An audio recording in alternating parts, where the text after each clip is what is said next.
ಪೀಠಿಕಾಧ್ಯಾಯ. ಗ್ರಂಥಕರ್ತರು ಇಷ್ಟಗುರುವಿನ ಮಂಗಲವಂ ಮಾಡಿದ್ದಾರೆ.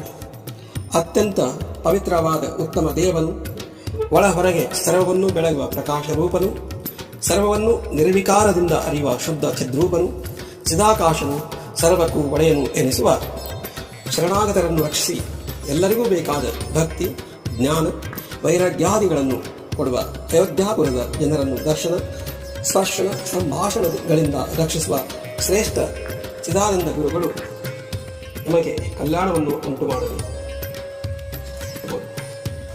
ಗುರು ಪರಂಪರೆಯನ್ನು ಹೀಗೆ ಹೇಳಿದ್ದಾರೆ.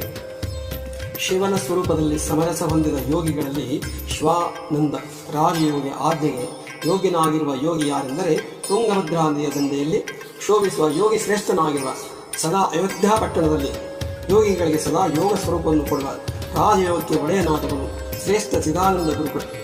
ರಾಜಯೋಗ ಅರಿವಿನಿಂದ ಒಳಗಣ ಮಧ್ಯ ಹೊರಗಣ 3 ಲಕ್ಷದಿಂದ ಶಿವಸ್ವರೂಪವನ್ನು ಮನಸ್ಸಿನಿಂದ ವೃತ್ತಿಯು ಸ್ಥಿರವಾಗಿ ನಿಲ್ಲಲು ರಾಜಯೋಗ ನಡೆಸುವುದು.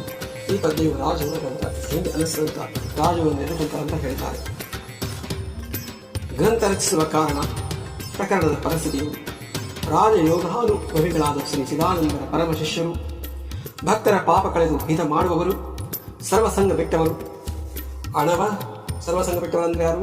ಅಣವ, ಮಾಯ, ಕಾರ್ಮಿಕವೆಂಬ ತ್ರಿಮಲಗಳನ್ನು ತೊಳೆದವರು ಆದ ಚಿದಾನಂದಾವಧೂತರು. ಗುರುವಿನ ಆಜ್ಞಾ ಪ್ರಕಾರ ಸಕಲ ಮೋಕ್ಷಗಳಿಗೆ ಧರ್ಮ, ಅರ್ಥ, ಕಾಮ, ಮೋಕ್ಷವೆಂಬ ಚತುರ್ವಿಧ ಪುರುಷಾರ್ಥ ಪ್ರಾಪ್ತಿಯ ಸಲುವಾಗಿ ತಿಳಿಗನ್ನಡದಲ್ಲಿ ಸುಲಭ ರೂಪದಿಂದ ಪುರಾಣ ರಚಿಸುವ ಕಾರಣ ಸರ್ವಸೇವ್ಯವಾಗಿರುವುದು.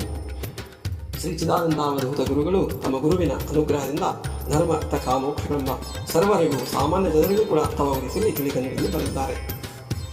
ಶುದ್ಧ ಜ್ಞಾನವೆನಿಸುವ ಸಿದ್ಧ ಪರ್ವತದಲ್ಲಿ ಸದಾವಾಸವಾಗಿರುವ ದೇವತೆಗಳಿಂದ ಹೊಗಳಿಸಿಕೊಳ್ಳುವ ಸಚ್ಚಿದಾನಂದ ಸ್ವರೂಪ ದೇವಿಯನ್ನು ಪ್ರತ್ಯಕ್ಷ ಕಂಡು ಆಕೆಯ ಪೂರ್ಣ ಕೃಪಾ ಪಾತ್ರನಾಗಿ ಜಗತ್ತಿನ ಬುದ್ಧಿವಂತರೆಲ್ಲ ಓದಿ ಮನದ ಪೂರ್ಣ ಬಯಕೆಯನ್ನು ಪಡೆಯಲು ಪರಮಾನಂದ ಭರಿತನಾಗಿ ದೇವಿ ಚರಿತ್ರೆಯನ್ನು ಹೇಳಿದರು. ಅನುಬಂಧ ಚತುಷ್ಟಯ ಸಚ್ಚಿದಾನಂದ ಸ್ವರೂಪಗಳು ಜಗದಂಬೆಯೂ ಆದ ಶ್ರೀದೇವಿಯ ಮಹಿಮಾರೂಪ ಚರಿತ್ರೆಯೇ ಗ್ರಂಥದ ವಿಷಯವಾಗಿದೆ. ಚಿದಾನಂದಾವಧೂತರು ಈ ಗುರುಗಳನ್ನು, ಈ ಗ್ರಂಥವನ್ನು ರಚಿಸಿದಂಥ ಸದ್ಗುರುಗಳು ಸ್ವತಃ ದೇವಿಯನ್ನು ಪ್ರತ್ಯಕ್ಷ ಮಾಡಿಕೊಂಡಿದ್ದಾರೆ. ಅವಳ ಅನುಭವವನ್ನು ಮಾಡಿಕೊಂಡು ಎಲ್ಲ ಸಕಲ ಬುದ್ಧಿವಂತ ಜನರಿಗೂ ಭಕ್ತರು ಓದಿ ಆನಂದ ಪಡೆಯಲು ಅವರ ಇಷ್ಟಾರ್ಥಗಳನ್ನು ಪೂರೈಸಿಕೊಳ್ಳಲು ಅನುಕೂಲವಾಗುವಂಥ ರೀತಿಯಲ್ಲಿ ಈ ಸದ್ಗುರು ಈ ಚರಿತ್ರೆಯನ್ನು ಬರೆದಿದ್ದಾರೆ.